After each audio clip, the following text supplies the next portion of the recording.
कोलकाता कांड को supreme court ने टास्क फोर्स का गठन किया है। इस पूरे मामले में डॉक्टर्स की सुरक्षा के लिए टास्क फोर्स का गठन किया गया है सुप्रीम कोर्ट की तरफ से। बड़ी खबर आपको बता रहे, 3 हफ्ते में रिपोर्ट देगा national task force. Supreme court की तरफ से एक बाकायदा टीम का गठन किया गया है। 3 हफ्ते में रिपोर्ट देगा नेशनल टास्क फोर्स। ये सुप्रीम कोर्ट की जो सुनवाई इस वक्त चल रही है कोलकाता कांड को लेकर के, सुप्रीम कोर्ट में कई अहम बड़ी बातें कही गई हैं। सुप्रीम कोर्ट ने टास्क फोर्स का गठन किया है, जिसे इस पूरे मामले में ये जो टास्क फोर्स की टीम है वो 3 हफ्ते के अंदर इस पूरे मामले को लेकर के रिपोर्ट तलब करेगी।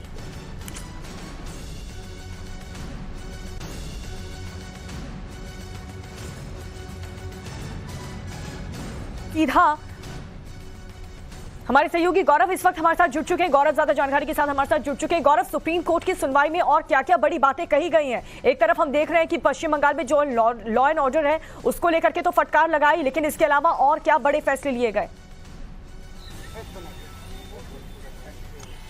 बिल्कुल, देखिए, सुप्रीम कोर्ट ने ये साफ साफ कर दिया है कि डॉक्टर्स की सुरक्षा को लेकर किसी भी तरह की कोई भी कोताही बर्दाश्त नहीं की जाएगी और डॉक्टर्स की सुरक्षा सुनिश्चित करना हमारी सबसे बड़ी प्राथमिकता है। इसके अलावा सुप्रीम कोर्ट ने कह दिया है कि जिस तरीके का हमारा पितृसत्तात्मक समाज है उसमें वैसे ही जो कार्यस्थल हैं वहां पर महिलाओं और पुरुषों को समान अधिकार और सुरक्षा नहीं मिलते हैं, और ऐसे में जब अस्पतालों में डॉक्टर्स को निशाना बनाया जाता है, ऐसे में सबसे ज्यादा नुकसान जो है वो महिला डॉक्टर्स को पेश करना पड़ता है, सामना करना पड़ता है। ऐसे में सुप्रीम कोर्ट ने कहा है कि इस मामले में हम एक नेशनल टास्क फोर्स का गठन कर रहे हैं और इस टास्क फोर्स में 10 सदस्य हैं, जिनमें 10 डॉक्टर्स को जो है वो शामिल किया गया है। देश के टॉप 10 डॉक्टर्स हैं, जिसमें एम्स के भी डॉक्टर्स हैं, और मैं नाम बता दूं आप लोग को ये डॉक्टर्स के, ताकि जो दर्शक हमसे जुड़े हुए समझ सकें। इसमें एडमिरल आरती सरीन है, वो महानिदेशक चिकित्सा सेवा नौसेना है। डॉक्टर डी नागेश्वर रेड्डी है।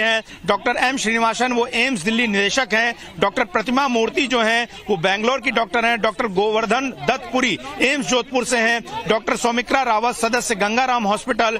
प्रोफेसर अनीता सक्सेना, ये कुलपति हैं। पल्लवी सैपले, ये जेजे ग्रुप हॉस्पिटल से हैं। Padma Srivastava, chairperson neurology. तो ये बड़े जो डॉक्टर्स हैं, इनकी टीम को गठित किया गया है और इनका मकसद होगा कि कैसे अस्पतालों में डॉक्टर्स की सुरक्षा सुनिश्चित हो। सुप्रीम कोर्ट ने अपने आदेश में यह भी कह दिया है कि महिला और पुरुष डॉक्टर्स के लिए अलग अलग रेस्ट रूम होगा, अलग अलग चेंजिंग रूम होगा। इसके अलावा जो डॉक्टर्स रात में ड्यूटी करेंगे उनके लिए रात 10 से सुबह 6 बजे तक ट्रांसपोर्टेशन की फैसिलिटी उपलब्ध कराई जाएगी। चीफ जस्टिस ने कहा कि हमने ये ऑब्जर्व किया है कि जहां पर महिला और पुरुष डॉक्टर दोनों साथ काम करते हैं वहां पर common changing room, common washroom होते हैं और उसके लिए भी उन्हें चलकर अस्पताल परिसर में बहुत दूर तक जाना पड़ता है। ऐसे में कैसे जो है वो समान कार्य अवसर की जो मौके हैं वो उपलब्ध हो सकेंगे महिला डॉक्टर्स के लिए। और आने वाले समय में जब हम ये चाहते हैं कि हमारे देश में ज्यादा से ज्यादा महिलाएं जो हैं वो कामकाज के लिए पब्लिक सेक्टर में आए, तो हमें उससे पहले महिलाओं की सुरक्षा को 100% सुनिश्चित करने के लिए सारी तैयारियां करनी होंगी और सारे कदम उठाने होंगे। और अब इस मामले में जो अगली सुनवाई है वो गुरुवार को होनी है और उस दौरान जो है इस मामले की जांच कर रही सेंट्रल ब्यूरो ऑफ इन्वेस्टिगेशन यानी कि सीबीआई को इस मामले में स्टेटस रिपोर्ट दाखिल करनी है। लेकिन इस सुनवाई के दौरान सुप्रीम कोर्ट ने कुछ बड़े सवाल खड़े कर दिए। मसलन पीड़िता के परिवार को 8:30 बजे रात को बॉडी सौंप तो दी गई, लेकिन इस मामले में 11:30 बजे तक एफआईआर की गई। सुप्रीम कोर्ट ने पूछा कि आखिर मेडिकल कॉलेज के प्रिंसिपल, वाइस प्रिंसिपल की तरफ से इस मामले में एफआईआर करने में देरी क्यों की गई? इस मामले को शुरुआत में सुसाइड कैसे बताया जाता रहा? सवाल ये कि हजारों की संख्या में उपद्रवियों की भीड़ अस्पताल के अंदर कैसे दाखिल हुई? सुप्रीम कोर्ट ने यह भी कहा कि इस मामले में एविडेंस का डिस्ट्रक्शन हुआ है और कैसे वहां पर भीड़ पहुंची। सुप्रीम कोर्ट ने यह तक भी नसीहत दे दी कि पश्चिम बंगाल सरकार अपनी शक्तियों का दुरुपयोग शांतिपूर्ण प्रदर्शनकारियों पर न करके बल्कि वो जांच को सही दिशा में ले जाने, डॉक्टर्स को सुरक्षा देने और इस मामले के आरोपियों को सजा दिलाने में करे, न कि इस मामले में लोकतांत्रिक आवाज उठाने वाले डॉक्टर्स के खिलाफ, भीड़ के खिलाफ। और हमने देखा आज से लेकर पिछले कई दिनों की तस्वीरों पर मेडिकल कॉलेज के आसपास जो प्रदर्शनकारी जो शांतिपूर्ण तरीके से इस मामले में न्याय की मांग कर रहे थे, उन पर किसी न किसी तरह की पुलिसिया कार्रवाई हुई है। और इस मामले में उपद्रवियों की भीड़ जिस पर राजनीतिक उठापटक और आरोप लग रहे हैं, उन्होंने एविडेंस भी डिस्ट्रक्ट किए हैं। तो एक बड़ी अहम सुनवाई, और मैं आपको बता दूं कि सुप्रीम कोर्ट बहुत कम मामलों में जो है वो स्वतः संज्ञान लेकर सुनवाई करता है, लेकिन इस मामले में एक लंबे अरसे बाद इस तरह की एक बलात्कार की घटना जिसने देश भर के लोगों को झकझोर दिया और खास करके डॉक्टर्स की फ्रेटर्निटी के साथ जो हुआ, उसके बाद सुप्रीम कोर्ट ने इस मामले में सुओ मोटो लेने का विचार किया और संविधान में दिए गए शक्तियां जो हैं अनुच्छेद 142 के तहत सुप्रीम कोर्ट इस मामले में जो है अपनी शक्तियों का इस्तेमाल करता है। आर्टिकल 32 के तहत इसमें पब्लिक इंटरेस्ट लिटिगेशन भी जो है वो डाली जाती है। इस मामले में कुछ लेटर पिटिशंस भी डाली गई थी और उनको भी सुप्रीम कोर्ट ने संज्ञान लिया, जिसमें गंभीर सवाल खड़े किए गए। लेकिन सुप्रीम कोर्ट ने कहा कि इस मामले में हाईकोर्ट सुनवाई तो कर ही रहा है, लेकिन सवाल यहां पर यह है कि कैसे सुप्रीम कोर्ट जो है इस मामले में डॉक्टर्स के लिए एक जो है बड़ा एक सुरक्षा के लिए उनके लिए कानून तैयार कर सके, एक फ्रेमवर्क तैयार कर सके, जिसके लिए हम एक नेशनल टास्क फोर्स का गठन कर रहे हैं। और यहां पर जो दर्शक जुड़े हैं उनकी समझ के लिए बता दें कि इस मामले में जरूर कोलकाता हाईकोर्ट सुनवाई कर रहा था, लेकिन चूंकि कोलकाता हाईकोर्ट की शक्तियां सीमित हैं और वो पश्चिम बंगाल के ही दायरे में इस मामले में किसी तरह का फैसला ले सकती थी, ऐसे में सुप्रीम कोर्ट ने इस मामले में स्वतः संज्ञान लेते हुए कश्मीर से लेकर कन्याकुमारी और आप कहें गुजरात से लेकर जो है उधर त्रिपुरा के कोने तक सभी डॉक्टर्स के हित के लिए, उनकी सुरक्षा के लिए इस मामले में एक सुरक्षा से जुड़ा हुआ कानून, उनके सुरक्षित माहौल को तैयार करने के लिए इस मामले में सुनवाई की गई।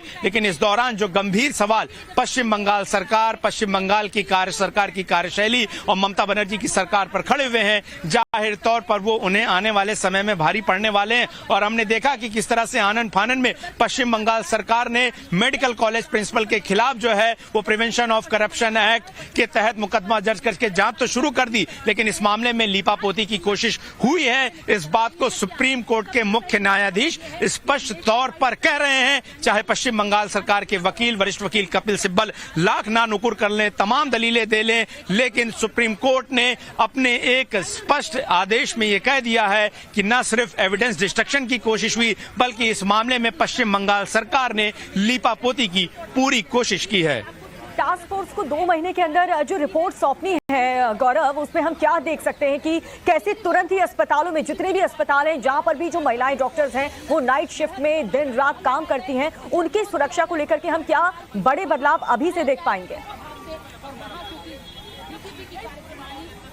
बिल्कुल, देखिए टास्क फोर्स को बहुत सारी चीजें देखनी है। कुछ चीजें जैसा कि सुप्रीम कोर्ट के मुख्य न्यायाधीश ने खुद कहा कि खास करके अगर आप कोलकाता के मामले में देखें तो 36 घंटे की ड्यूटी करने के बाद डॉक्टर को सेमिनार रूम में जो है रेस्ट करना पड़ा। वो कोई जगह नहीं होती है, वॉशरूम नहीं थे वहां पर, टॉयलेट बनाए जाने लगे अचानक से।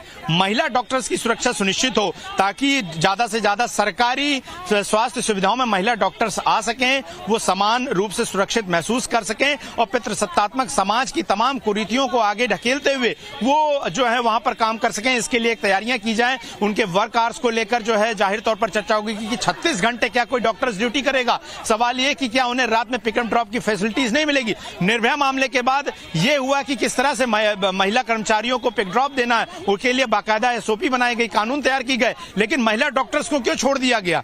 उनके लिए सुरक्षा की बात क्यों नहीं की गई? उनके लिए अलग वॉशरूम और चेंजिंग रूम की बात क्यों नहीं की गई? एक हाइजीनिक, कोर्ट ने यह भी कहा कि हाइजीन नहीं होता है, महिला वॉशरूम जो होता है वो कॉमन वॉशरूम होता है, वहां हाइजीन नहीं होता, गंदगी होता है। सुप्रीम कोर्ट के मुख्य न्यायाधीश भी तमाम जगहों पर गए हैं और उनको इस तरह की तमाम शिकायतें भी मिलती हैं। तो टास्क फोर्स इन सभी चीजों को लेकर एक ओवरहॉलिंग करने की कोशिश करेगा भारत की सरकारी स्वास्थ्य सुविधा या सार्वजनिक स्वास्थ्य सुविधाओं को। लेकिन आपको बता दूं बेहद सख्त टिप्पणी गौरव यहाँ पर की गई है। अब देखना होगा कि कितना बड़ा बदलाव हम अस्पतालों में, उनकी व्यवस्थाओं में देख पाते हैं। बहुत बहुत शुक्रिया।